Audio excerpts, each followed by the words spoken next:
सिंधुदुर्ग में green refinery परियोजना और अन्य राजनीतिक मुद्दों पर बोलते हुए महाराष्ट्र के विधायक दीपक केसरकर ने स्पष्ट किया कि वाल्मीकि कराड की गिरफ्तारी निश्चित रूप से होगी। उन्होंने कहा कि किसी भी आरोपी को, चाहे वह किसी का भी दोस्त या रिश्तेदार हो, कानून से नहीं छूट सकता।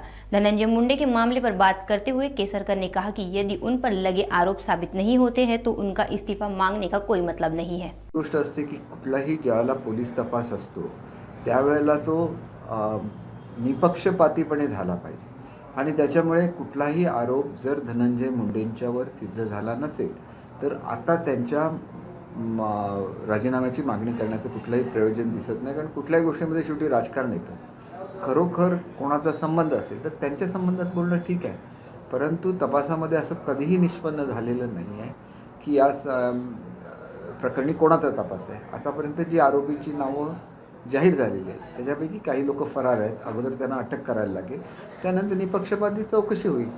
याच्यामध्ये मला कुठलीही शंका वाटत नाही, महाराष्ट्राची ती परंपरा राहिलेली आहे। जेव्हा का आरोपी हा आरोपी असतो, तो कोणाचा मित्र आहे, तो कोणाचा नातलग आहे, या गोष्टीला फारसं महत्त्व नसतं। शेवटी आरोपीचं नाव एकदा पोलिसांनी जाहीर केलं की त्याला अटक करणार, 100% अटक करणार, याच्यामध्ये तुम्ही कुठलीही शंका मनामध्ये बाळगू नये असं मला वाटतं। आणि शेवटी यंत्रणा ही काय त्या जिल्ह्यापुरती मर्यादित नसते, राज्याची यंत्रणा आहे आणि जेव्हा राज्याचे गृहमंत्री जाहीर करतात त्यावेळेला लोकांनी त्याच्यावर विश्वास ठेवला पाहिजे असं मला वाटतं। हे बघा, ज्यावेळेला एनरॉन व्हायचा होता त्यावेळेला सुद्धा त्याच्यापेक्षा मोठे मोर्चे निघाले। असं सांगण्यात आलं की कोकणामधले काजू, आंबा, मासेमारी सगळ्यावर परिणाम होणार। त्याने एनरॉन कितीतरी वर्ष चालू होता, कुठेही आंब्यावर परिणाम झाल्याचं जाणवलं नाही, कुठेही काजूवर परिणाम झाल्याचं जाणवलं नाही, कुठेही मासे मेले नाहीत। ही सगळी वस्तुस्थिती लक्षात घेतली तर कुठल्याही प्रकल्पाला विरोध करण्यापूर्वी त्याच्यामधली वस्तुस्थिती जाणून घेतली पाहिजे।